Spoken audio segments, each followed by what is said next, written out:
Fixing my one-on-one communication with my team was one of the most impactful things that I did to help that very same team that got the mediocre results, and then truly others since, to exceed our goals.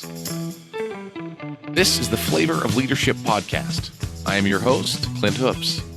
Together, we explore the unique blend of leadership wisdom that helps top leaders consistently achieve work goals, develop personally, and find fulfillment with family. Let's get started. Welcome to Flavor of Leadership. With the new year being next week, which I can hardly believe, honestly, I am sure you have done some goals or resolutions that you were wanting to reach. And if improving your communication with your team is one of them, you're going to definitely want to check out my one-on-one transformation guide and template that I just released. As I mentioned before on the show, early in my career, I didn't prioritize my one-on-one meetings with my team. And truly, the people who paid the price the most for that were my team.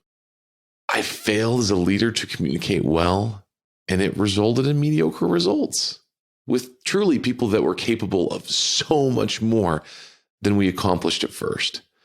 Truly, don't let this happen to you. Fixing my one-on-one communication with my team was one of the most impactful things that I did to help that very same team that got the mediocre results, and then truly others since, to exceed our goals. The simple things are often where the most impact can happen. And so I put a link in the show notes so that you can, take advantage of this while it's still available. It's free, it includes a template that you can use as your own. You can take it, modify it for your team, and like I said, just truly make it your own. The guide that I included with it will also help walk you through some of the important things to consider when using it with your team. So I hope you enjoy it. This template was actually a perfect example of what we're going to be talking about today. And what we're going to be talking about today is called mise en place. I'm probably slaughtering this pronunciation. It is French, and I speak Portuguese and not French. So sorry to all of you out there who speak French who are cringing right now. So mise en place is a French term that means essentially everything's all prepared, cut, measured, and basically ready to go for cooking. Typically in like a commercial kitchen is typically when it's used. And so the term, means to have everything in place. It actually looks like that when you look at it. It's written in French, but the way that it looks like the last couple of words say in place. That's how I kind of remember what it says. And I tend to remember it and think of, okay, everything is in place. It's prepped. It's ready to go. In cooking in commercial kitchens, the way that they have it is it's every little thing is chopped up that needs to be chopped up. If it needs to be measured, it's already measured and sitting in a little container ready to put into the dish so that everything can be prepared quickly, accurately, and really just done right. And so it actually reminded me when I started talking about this and researching a little bit more about mise en place, is it made me think about an episode that I did the end of last year, beginning of this year. I can't remember, honestly, but it's episode number 12. And so episode number 12, we talked about how true leadership principles will lead us to success. And we discussed the topic, and I shared my wife Angela's favorite Christmas treat that she has, and that's Divinity Fudge, which we made actually just a couple of days ago. And I'm sure we'll be making it again over and over as time goes on. But typically during Christmas time, some combination of my wife, her mother or sister, and now my children will be found in the kitchen making Aunt Grace's Divinity Fudge recipe. So here's the deal. Like many older recipes, this one was passed down from family, Aunt Grace in this case, with a list of ingredients and honestly pretty vague written instructions. as the details were usually taught in person, right? So they could get the nuances correct.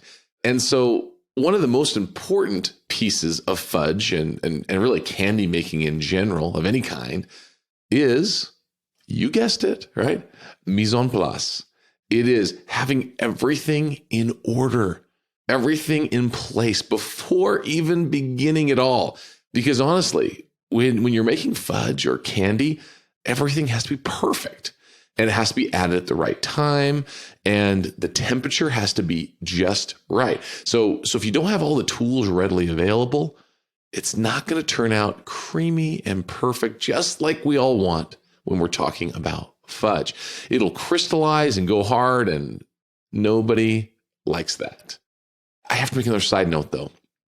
Before we go on, in case anyone else is distracted by the talk of fudge like me, I must note that this is not a recipe for traditional divinity. So if you're expecting that, it's not that. I personally don't enjoy divinity very much, but hey, to each their own. So if you like it, enjoy it. This is truly a delicious fudge, and it has the texture of fudge. And so it's creamy and delicious. But it does look similar to Divinity. So it's finished with little dollops, and they have these little kind of beautiful imperfect swirls like Divinity on top. And so I actually included the recipe and directions for this amazing fudge in episode number 12. So go ahead, check that out. Let me know how it turns out for you if you make it. So even though it's not Christmas time anymore, you can still make Divinity fudge anytime. So how do we apply all this mise en place to our work? You've probably already thought of ideas while we've been talking, right? They're probably already going around in your head, and you're thinking, okay, you know what? If I'm trying to get everything in order, gosh, that really could help this thing or that thing. Like I said, I mentioned at the beginning of the episode that one-on-one meetings are one of the very best ways to have everything prepped and ready to go. This is because you must have a game plan if you want to be successful when doing one-on-one meetings, right? Really, any of your one-on-one interactions that you have with your team, you want to have intention behind it. Earlier in the year, and actually multiple times, we talked about being a chief reminding officer, being the one within your operation that's there, reminding your people over and over again, the people that you lead, the things that are most important. And so that's a very intentional thing to make sure that communication truly happens, because people need to hear things over and over again. And so you can apply the same thing to your one-on-one meetings. So your one-on-one meetings right now, they may be just kind of basic, and that's okay. The fact that you're having them at all is a huge win. If you're not having them at all, the good news is you can start immediately. There's no barrier to doing this. You can do it so quickly. A great one-on-one meeting must have a set time and place. This is a big one. Typically, having it on a calendar invite is the very best, because people can plan, they can know what's coming up. If they have any questions for you or things that they want to discuss, they can know, okay, I know I have a set time with Joe every single week. And at that point, I'll come and bring up some of these questions that I have instead of bothering him right now. That's what you want. You want people to bring things like that to the meeting. So if they don't have a set time and place, they're not going to do that. They're going to come to you every time they need you immediately. They're just going to come right to you. And if you don't have a set time and place that's not consistent, guess what? You're going to have to answer their questions right then on the spot, which will pull you out of your workflow that you already have. And so, otherwise you could redirect them and say, hey, our one-on-one meeting's tomorrow at 1:30, right? Like it's we have every week. Yeah, let's talk about it tomorrow. And the person will say, fantastic, right? Unless it's urgent, that's something different. But many of these things can wait until this one-on-one meeting. So that can be a critical part of it. I'm telling you, you don't want to leave this to chance. I'm going to reiterate this one more time. Put it on the calendar. You're going to say, well, my situation's a little bit different. No, I don't think it is. There might be just one little part, right? I mean, I'm sure there's an example, but if it's not perfect every time, well, you'll probably be thinking, oh, well, sometimes it's different days we have available, et cetera. Do you know what? If 75% of the time it can be on a certain date, great. Schedule it. And then when it's on the schedule, it'll remind you to change it on the weeks that are different. Anyway, just my 2 cents. This is coming from somebody who has messed this up big time, right? Also, like I said at the beginning of the show, I failed at this early in my career. I scheduled the meetings, but then we didn't let it happen. And then it kind of became something that just wasn't consistent. And I didn't set the expectations clearly in the meeting, right? Because that's also one of the most important things, is having clear measurement and expectations for the person you're meeting with. You have to have those clear expectations so that it can be super intentional. And that's why I have the one-on-one template that I included. And whatever form you use, it doesn't matter. You use my template, use your own, or change mine. But it'll help guide the discussion. And the person, like this form, it's not something that's secret from them. You show them, give them a copy. Hey, this is what we're going to talk about. And then they know what we're going to talk about. And then that can help you know that, like we're saying, as you guide the discussion, it can help ensure that the end result is impactful to the person that you're having the meeting with. It'll be impactful to you and truly to the organization as well. So it's truly a win-win all the way around. But I'll tell you, a haphazard one-on-one meeting that maybe even has like an unknown length, right? You don't know how long it's going to be. Sometimes it's short, sometimes it's long, and the employee just doesn't know. You as the leader, you just kind of see how you feel that day, depending on how much time you give. Gosh, and you have no clear expectation of what needs to be accomplished. It'll make your employees nervous. It'll make them crazy.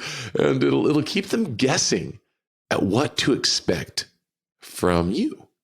And so in order for them to stop guessing, you need to tell them what you expect from them.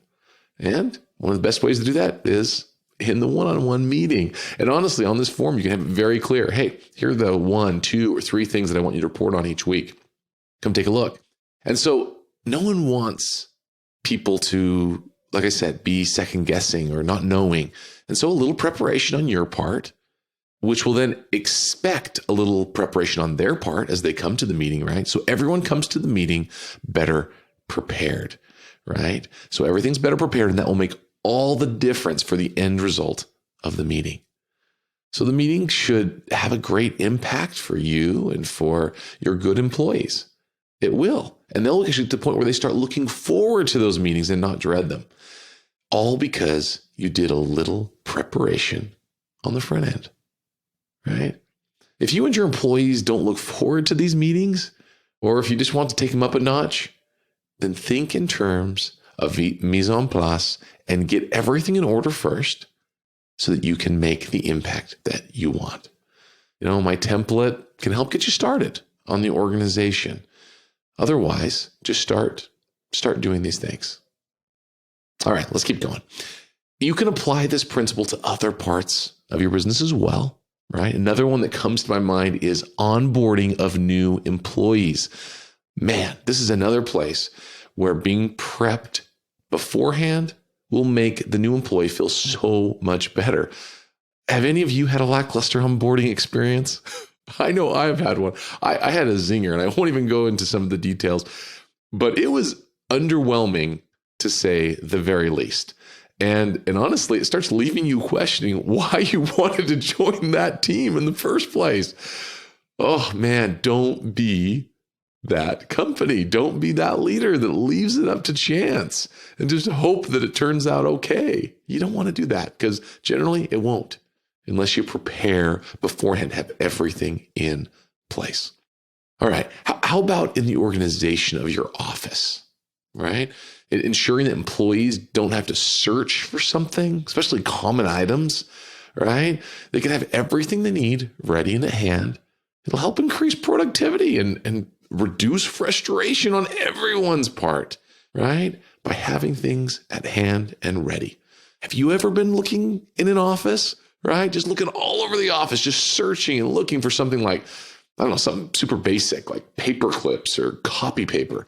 I mean, it's stupid. It's a waste of time, and you end up being super frustrated thinking, what kind of operation are we running here, right? That's what the employees often think. Something so simple, right?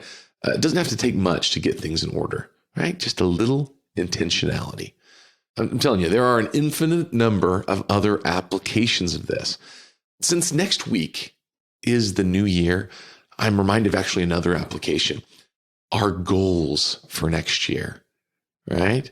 Do you have everything in place for the new year? Do you have your goals already set? But maybe you've, set them, but maybe you haven't done really any meaningful preparations to make sure that you hit the ground running. So what can you do to ensure that you start out right? There are lots of things. One place to start is that this week, if you're off work, I'm sure some of you are off work potentially for this week and others are still working like normal, but generally, depending on your business, generally it can be a little bit more calm this week between Christmas and New Year's. And if it is for you, fantastic. Take the opportunity to take some time and think about the places where you can put things in place so you can be ready to succeed, ready to hit the ground running. Perhaps this is your chance to take some time to do some annual planning for yourself, for your business, or maybe it's a chance to intentionally plan out some other parts of your life. Sometimes we just leave some of our personal life, just things to chance, right? And we just think, oh, well, if things aren't too busy sometime in the year, maybe we'll take that vacation with the family, or maybe we'll do some other big thing. I'm telling you, Stephen Covey says this. He says, if the big rocks don't go in first, they aren't going to fit later. If you don't put these big rocks, the big things in your life first, they're not going to fit later. They really won't. Scheduling a time to take off a week or take off a few days, if you don't put this in your schedule right from the beginning of the year, other people will schedule their things that they find important for you. So put your important things in first, and then you can make sure that you have that time for you and for your family. I love this idea of mise en place and getting things in order. So can't wait to hear how you get things in order in your life. Please share them with me. I truly would love to hear how this helps your life. I hope you have a fantastic new year. And until next week. Thanks for joining me on this week's episode of the Flavor of Leadership podcast. If you enjoyed what you heard, please share it with a friend. And if you haven't already, subscribe, rate, and review the show on your favorite podcast player. If you have any questions, comments, or feedback for us, you can reach me directly at flavorofleadership.com. Thanks for listening.